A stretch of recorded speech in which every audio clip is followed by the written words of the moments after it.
A quivering, trepidant, uncertain world, born from that dolorous meeting and eclipse, appeared in the emptiness where her feet had trod, a quick obscurity, a seeking stir.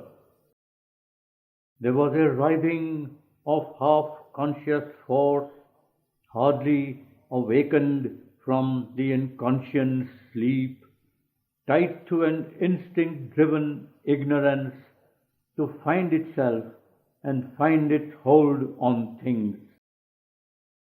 Inheritor of poverty and loss, assailed by memories that fled when seized, haunted by a forgotten, uplifting hope, it strove with a blindness as of groping hands to fill the aching and disastrous gap between earth's pain and the bliss from which life fell.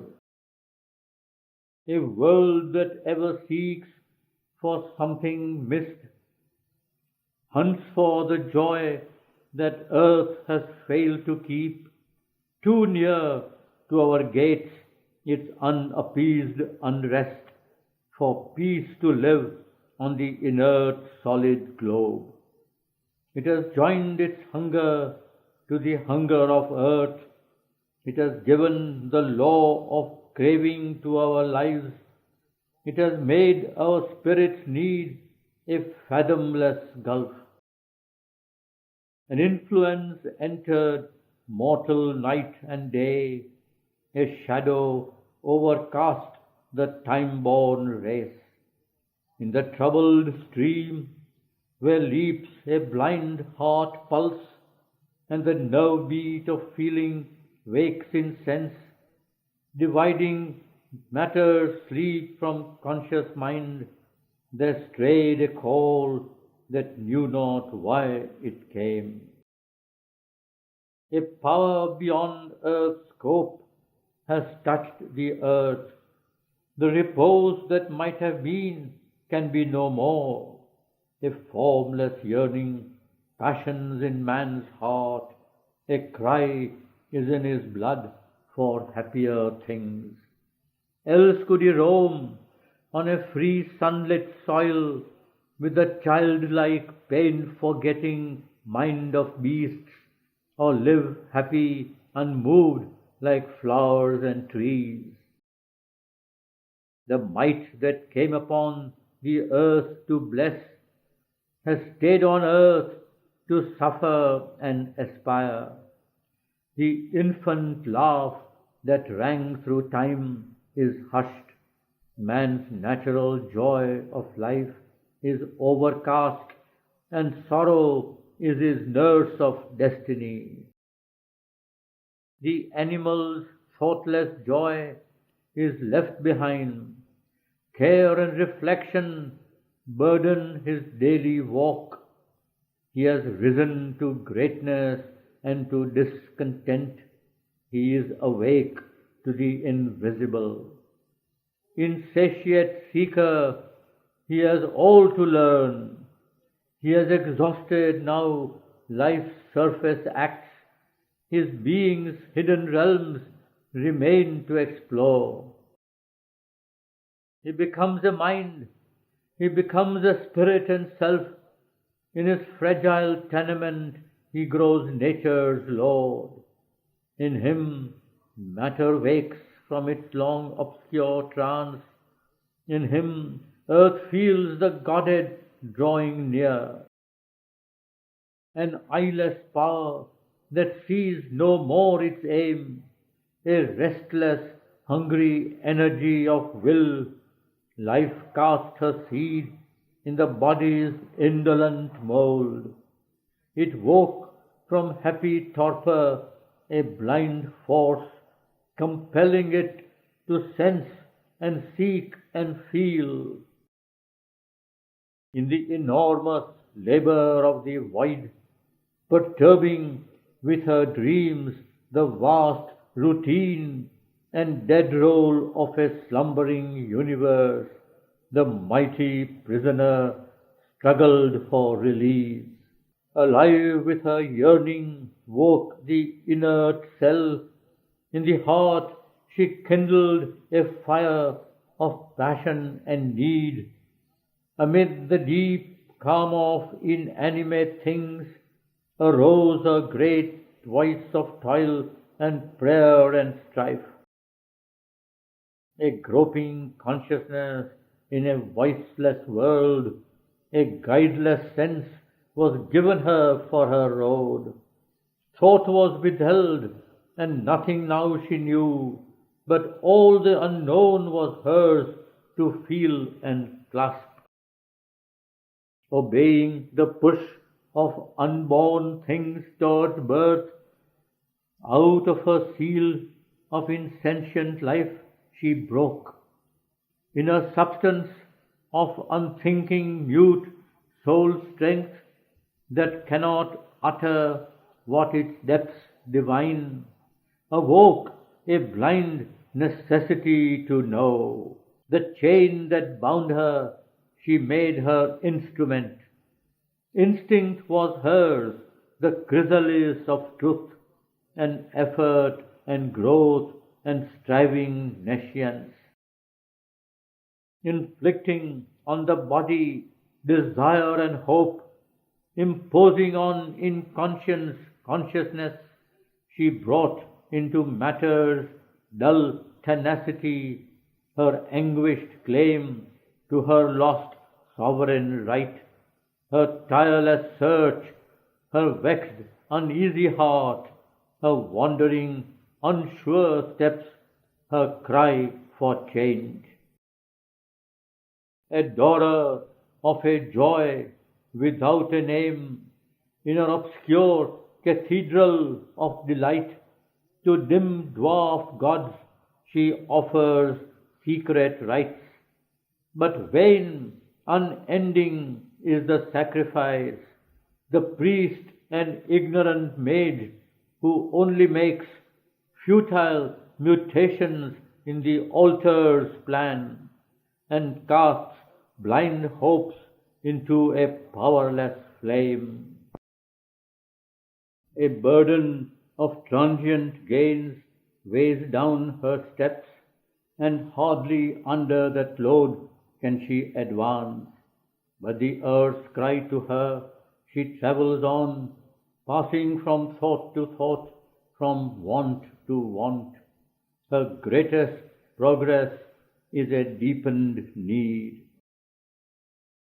Matter dissatisfies, she turns to mind. She conquers earth, her field, then claims the heavens. Insensible, breaking the work she has done, the stumbling ages over her labor pass. But still no great transforming light came down, and no revealing rapture touched her fall. Only a glimmer sometimes splits mind's sky, justifying the ambiguous providence that makes of night a path to unknown dawns, or a dark clue to some diviner state. In nescience began her mighty task. In ignorance she pursues the unfinished work. For knowledge gropes, but meets not wisdom's face. Ascending slowly with unconscious steps, a foundling of the gods, she wanders here, like a child's soul left near the gates of hell, fumbling through fog in search of paradise. In this slow ascension he must follow her pace, even from her faint and dim subconscious start. So only can earth's last salvation come. For so only could he know the obscure cause of all that holds us back and baffles God in the jail delivery of the imprisoned soul. Along swift paths of fall, through dangerous gates, he chanced into a grey obscurity, teeming with instincts from the mindless gulfs that pushed to wear a form and win a place. Life here was intimate with death and night, and ate death's food that she might breathe awhile. She was their inmate and adopted waif, accepting subconscience in dumb darkness reign, a sojourner she hoped not any more. There far away from truth and luminous thought, he saw the original seat, the separate birth of the dethroned, deformed, and suffering power. An unhappy face of falsity made true, a contradiction of our divine birth, indifferent to beauty and to light. Parading, she flaunted her animal disgrace, unhelped by camouflage, brutal and bare, an authentic image, recognized and signed of her outcast force, exiled from heaven and hope, fallen glorying in the vileness of her state, the grovel of a strength once half divine, the graceless squalor of her beast desires, the staring visage of her ignorance, the naked body of her poverty. Here first she crawled out from her cabin of mud, where she had lain inconscient, rigid, mute. Its narrowness and torpor held her still. A darkness clung to her, uneffaced by light. There neared no touch redeeming from above. The upward look was alien to her sight, forgotten the fearless goddess of her walk. Renounced was the glory and felicity, the adventure in the dangerous fields of time.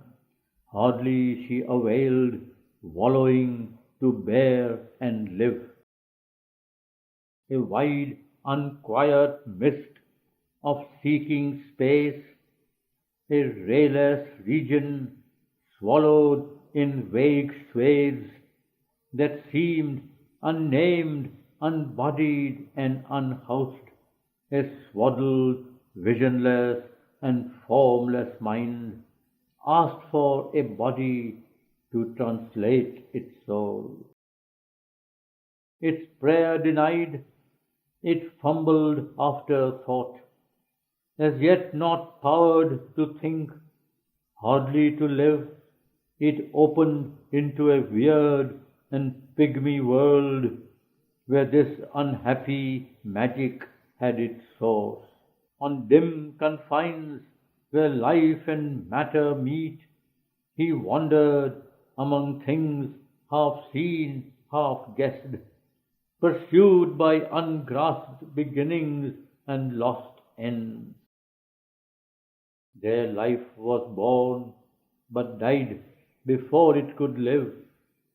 There was no solid ground, no constant drift, only some flame of mindless will had power. Himself was dim to himself, half felt, obscure, as if in a struggle of the void to be. In strange domains where all was living sense, but mastering thought was not, nor cause nor rule, only a crude child heart cried for toils of bliss. Mind flickered, a disordered infant glow, and random shapeless energies drove towards form and took each wisp fire for a guiding sun. This blindfold force could place no thinking step. Asking for light, She followed darkness' clue, and in conscient power groped towards consciousness. Matter, smitten by matter, glimmered to sense.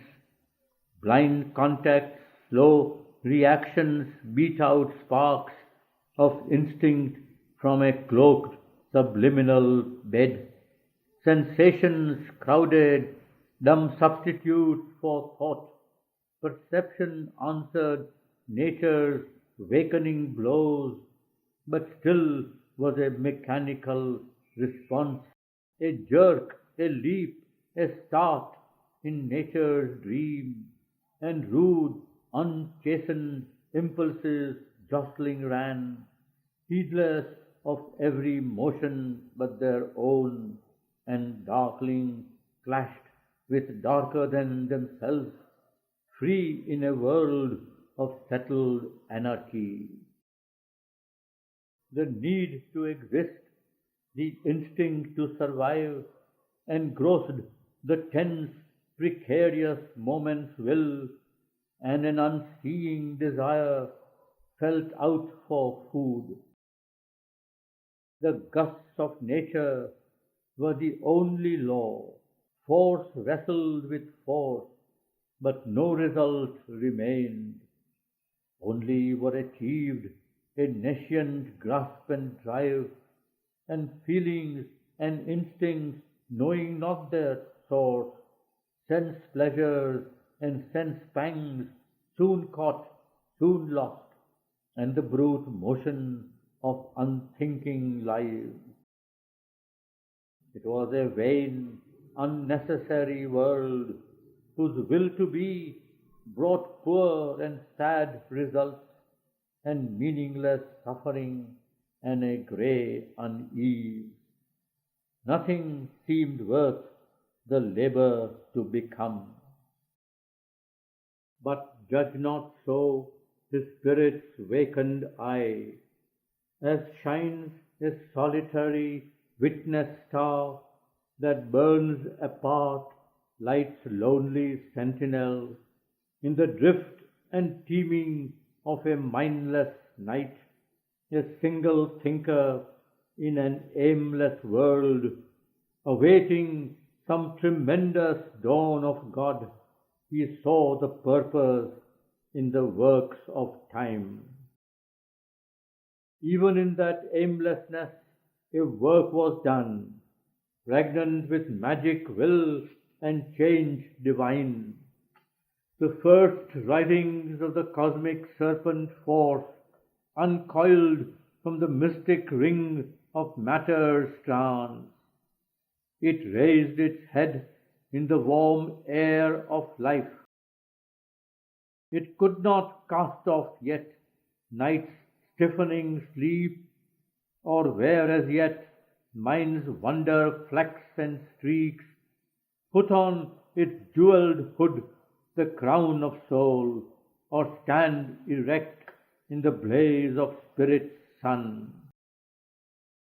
As yet were only seen foulness and force, the secret crawl of consciousness to light through a fertile slime of lust and battening sense, beneath the body's crust of thickened self, a tardy fervent working in the dark, the turbid yeast of nature's passionate change, ferment of the soul's creation out of mire.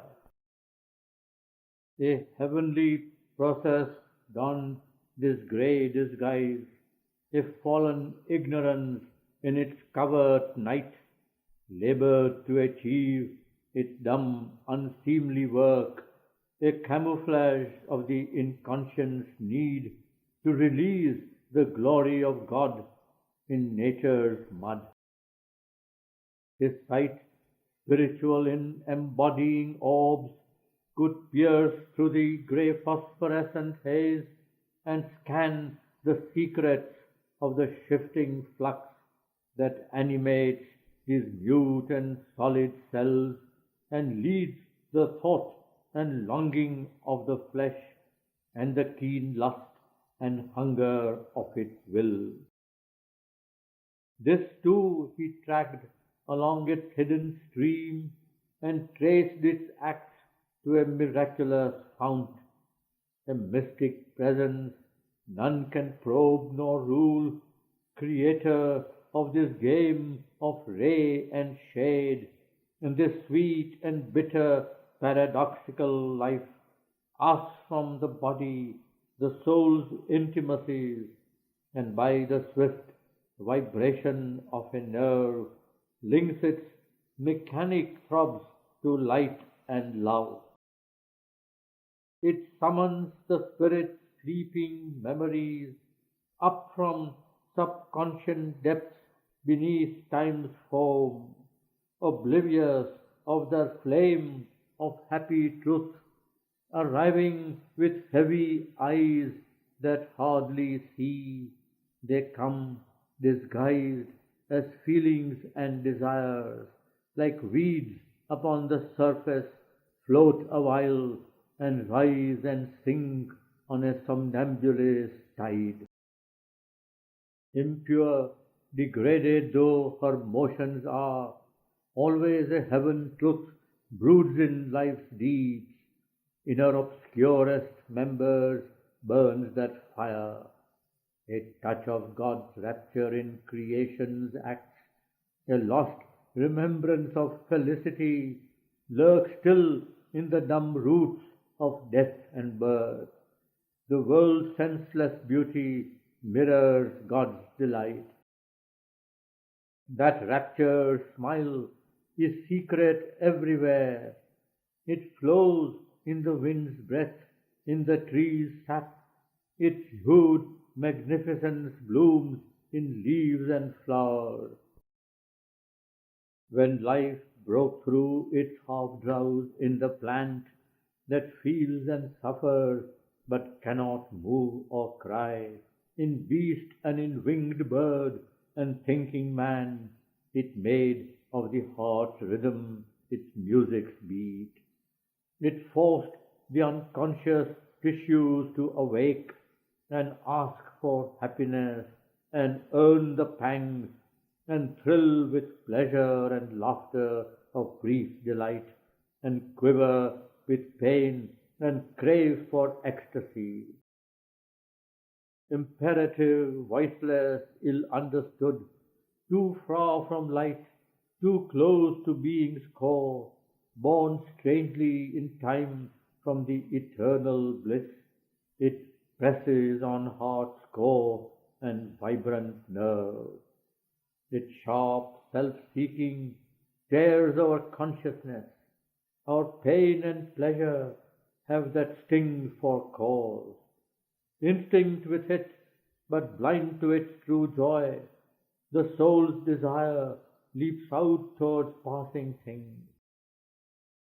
All nature's longing drive none can resist, comes surging through the blood and quickens sense. An ecstasy of the infinite is our call.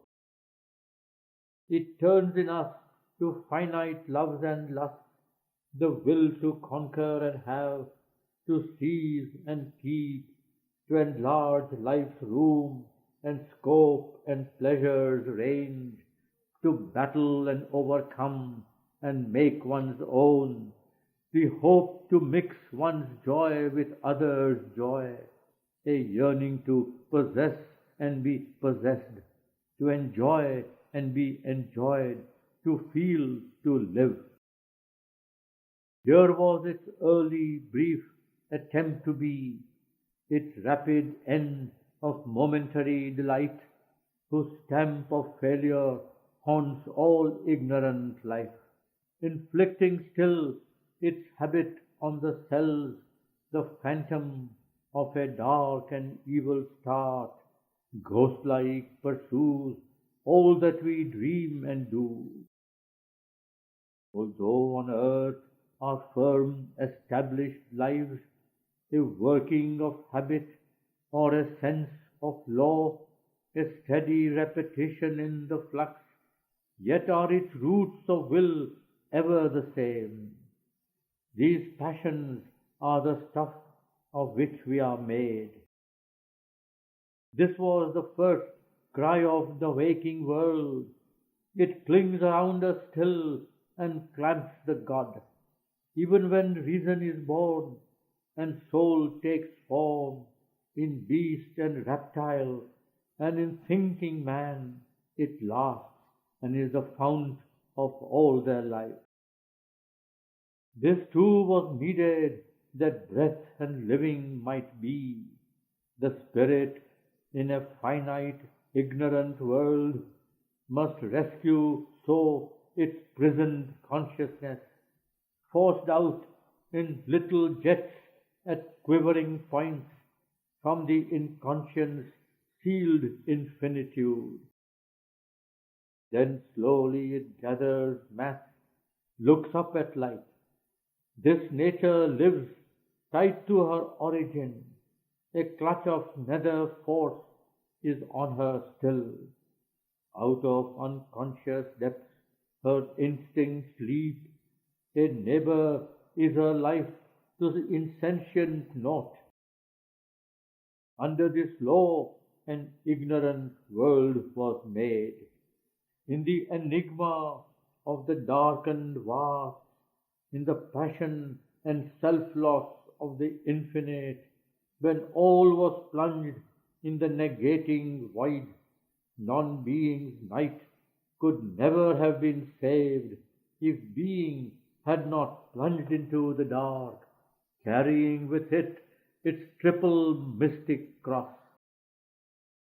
Invoking in world time the timeless truth, bliss changed to sorrow, knowledge made ignorant, God's force turned into a child's helplessness can bring down heaven by their sacrifice.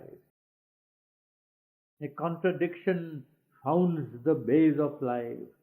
The eternal, the divine reality has faced itself with its own contraries. Being became the void and conscious force nescience and walk of a blind energy, and ecstasy took the figure of world pain. In a mysterious dispensation's law, a wisdom that prepares its far-off ends, plans so to start her slow eonic game.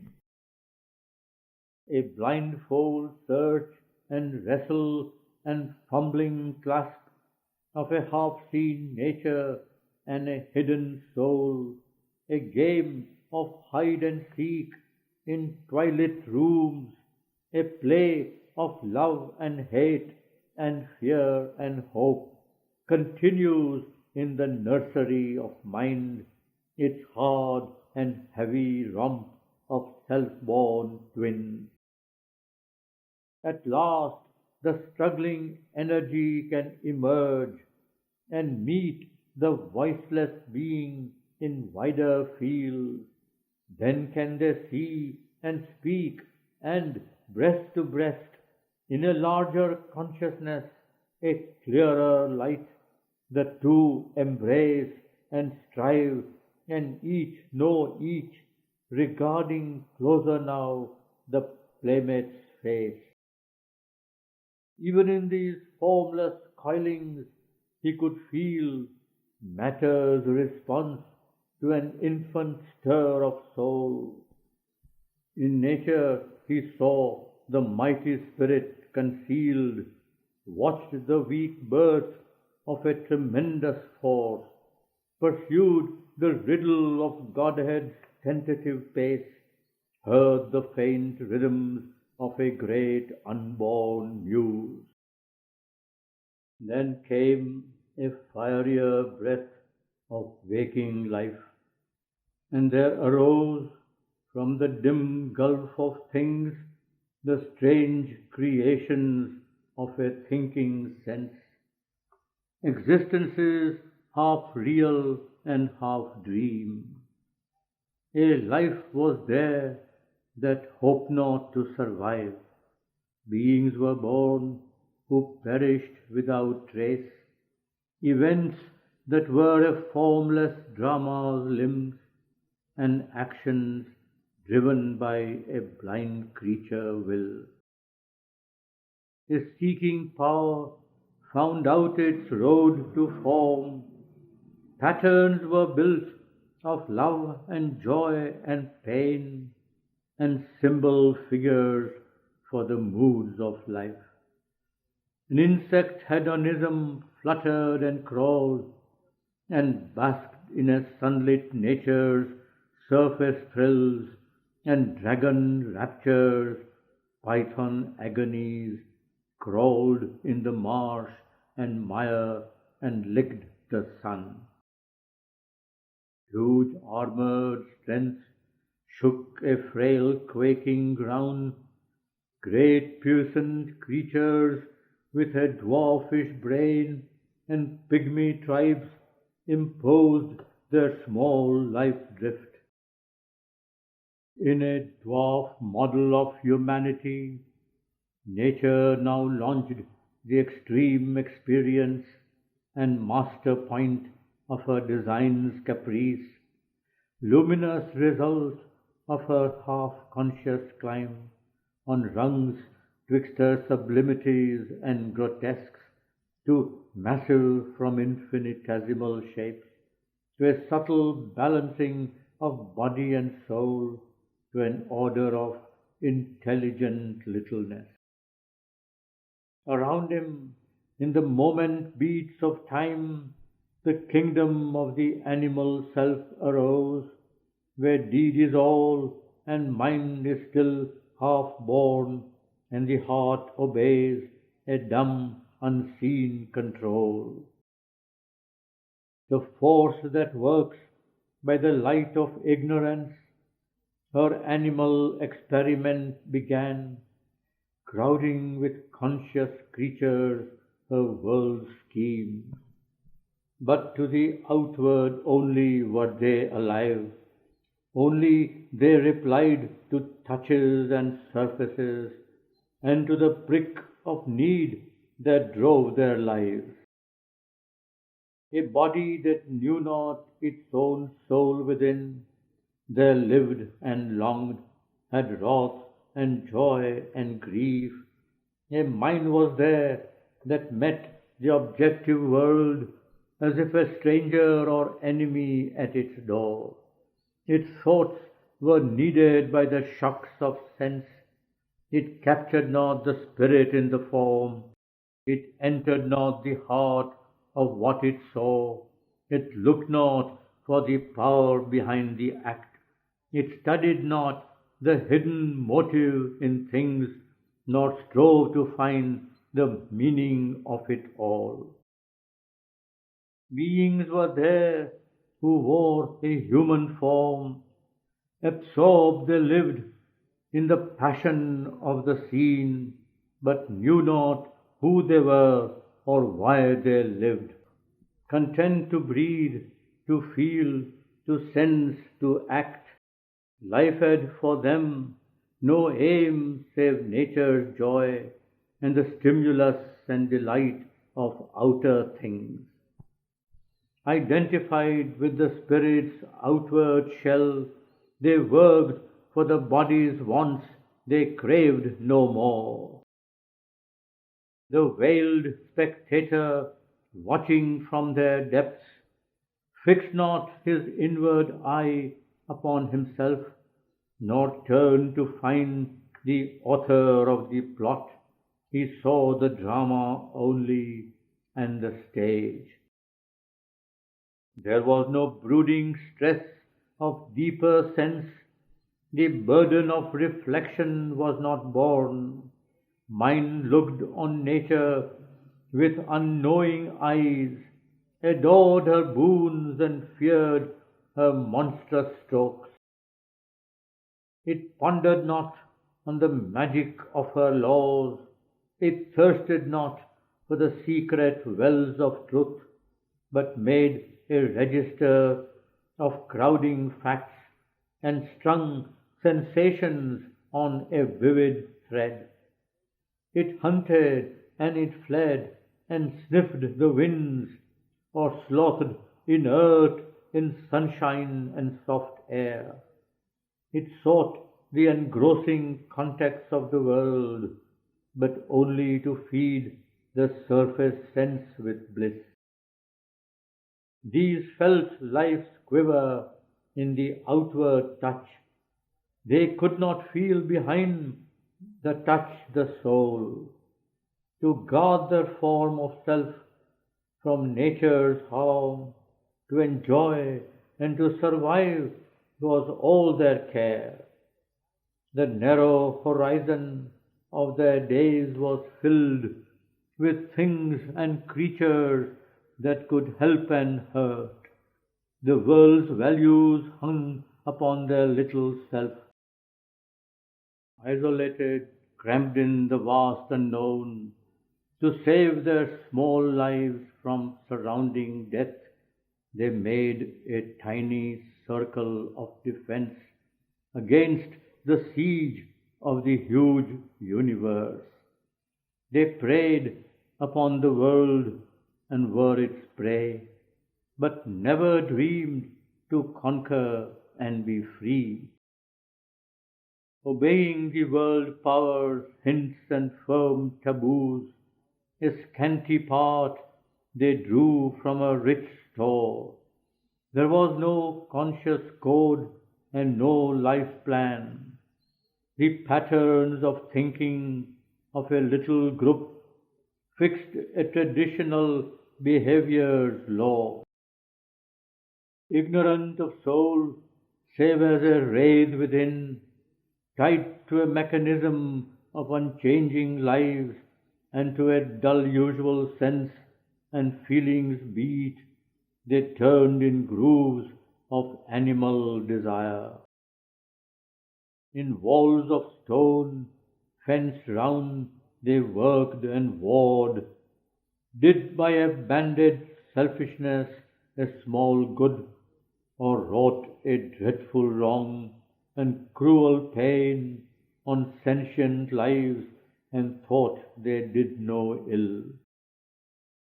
Ardent from the sack of happy, peaceful homes, and gorged with slaughter, plunder, rape, and fire, they made of human selves their helpless prey, a drove of captives led to lifelong woe, or torture a spectacle made and holiday. Mocking or thrilled by their torn victims' pangs, admiring themselves as Titans and as gods, proudly they sang their high and glorious deeds and praised their victory and their splendid force. An animal in the instinctive herd, pushed by life's impulses, forced by common needs, each in his own kind saw his ego's glass. All served the aim and action of the pack. Those like himself, by blood or custom kin, to him were parts of his life, his adjunct selves, his personal nebulas, constituent stars, satellite companions of his solar eye. A master of his life's environment, a leader of a huddled human mass, herding for safety on a dangerous earth, he gathered them round him as if minor powers to make a common front against the world, or weak and soul on an indifferent earth as a fortress for his undefended heart, or else to heal his body's loneliness. In others than his kind, he sensed a foe, an alien unlike force to shun and fear, a stranger and adversary to hate and slay. Or he lived as lives the solitary brute, at war with all he bore his single fate. Absorbed in the present act, the fleeting days, none thought to look beyond the hour's gains, or dream to make this earth a fairer world, or felt some touch divine surprise his heart. The gladness that the fugitive moment gave, the desire grasped, the bliss the experience won, movement and speed and strength were joy enough, and bodily longings shared, and quarrel and play, and tears and laughter, and the need called love. In war and clasp these life wants join the all life, wrestlings of a divided unity, inflicting mutual grief and happiness in ignorance of the self forever one, arming its creatures with delight and hope, a half awakened nescience struggle there to know by sight and touch the outside of things. Instinct was formed in memory's crowded sleep, the past lived on as in a bottomless sea, inverting into half thought the quickened sense, she felt around for truth with fumbling hands, clutched to her the little she could reach and seize, and put aside in her subconscient cave.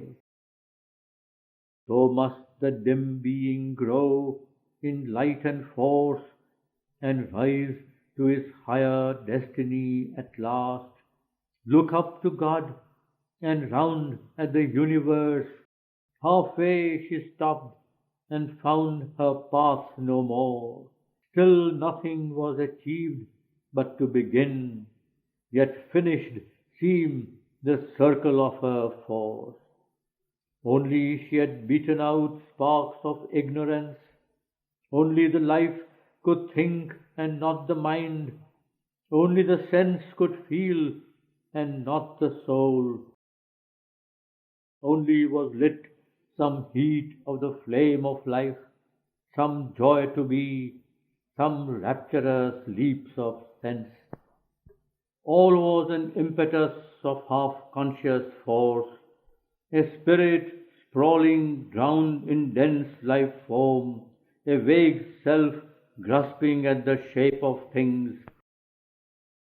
Behind all moved, seeking for vessels to hold, a first raw vintage of the grapes of God, on earth's mud, a spilth of the supernal bliss, intoxicating the stupefied soul and mind, a heady wine of rapture dark and crude, dim uncast yet into spiritual form, obscure inhabitant of the world's blind core, an unborn goddess will, a mute desire. A third creation now revealed its face. A mould of body's early mind was made, a glint of light kindled the obscure world force. It dawed a driven world with the seeing idea, and armed the act with thought's dynamic point. A small thinking being watched the works of time.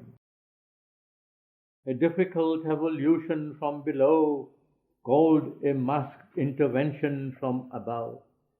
Else this great blind inconscient universe could never have disclosed its hidden mind, or even in blinkers worked in beast and man the intelligence that devised the cosmic scheme. At first he saw a dim, obscure mind power, moving concealed by matter and dumb life. A current thin, it streamed in life's vast flow, tossing and drifting under a drifting sky, amid the surge and glimmering tremulous wash, released in splash of sense and feeling's waves.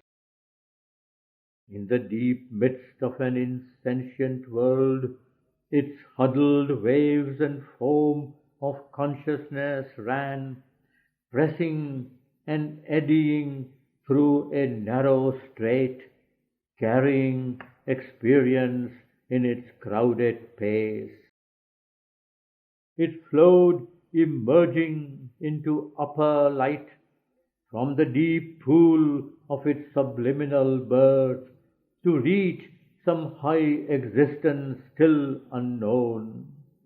There was no thinking self, aim there was none, all was unorganized stress and seekings vague. Only to the unstable surface rose sensations, stabs and edges of desire, and passion's leaps and brief emotions' cries, a casual colloquy of flesh with flesh, a murmur of heart to longing wordless heart, glimmerings of knowledge with no shape of thought, and jets of subconscious will or hunger's pull. All was dim sparkle on a foaming top. It whirled around a drifting shadow self on an inconscient flood of force in time. Then came the pressure of a seeing power that drew all into a dancing turbid mass, circling around a single luminous point, center of reference in a conscious field, figure of a unitary light within. It lit the impulse of the half-sentient flood, even an illusion gave of fixity, as if a sea could serve as a firm soil. That strange observing power imposed its sight. It forced on flux a limit and a shape. It gave its stream a lower narrow bank, drew lines to snare the spirit's formlessness. It fashioned the life-mind of bird and beast, the answer of the reptile and the fish, the primitive pattern of the thoughts of man. A finite movement of the infinite came winging its way through a wide air of time. A march of knowledge moved in nescience and guarded in the form a separate soul. Its right to be immortal it reserved, but built a wall against the siege of death, and threw a hook to clutch eternity. A thinking entity appeared in space. A little ordered world broke into view, where being had prison room for act and sight, a floor to walk, a clear but scanty range. An instrument personality was born, and a restricted, clamped intelligence consented to confine in narrow bounds its seeking. It tied the thought to visible things, prohibiting the adventure of the unseen and the soul's tread through unknown infinities. A reflex vision, nature habits glass, illumine life to know and fix its field, except a dangerous ignorant brevity and the inconclusive purpose of its walk, and profit by the hours precarious chance in the allotted boundaries of its fate. A little joy and knowledge satisfied this little being tied into a knot and hung on a bulge of its environment, a little curve cut off in measureless space, a little span of life in all vast time. A thought was there that planned, a will that strove, but for small aims within a narrow scope, wasting unmeasured toil on transient things. It knew itself a creature of the mud.